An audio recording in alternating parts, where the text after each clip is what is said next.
News కు స్వాగతం. ప్రతిరోజు 6 దేశాల తాజా వార్తల బులెటిన్ మీకు అందించబడుతుంది.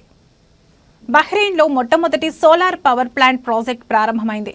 బిలాస్ అల్ జజాయర్లో 150 మెగావాట్ల ప్రణాళిక సామర్థ్యంతో ఏర్పాటు చేసినట్లు ఎలక్ట్రిసిటీ అండ్ వాటర్ అథారిటీ తెలిపింది.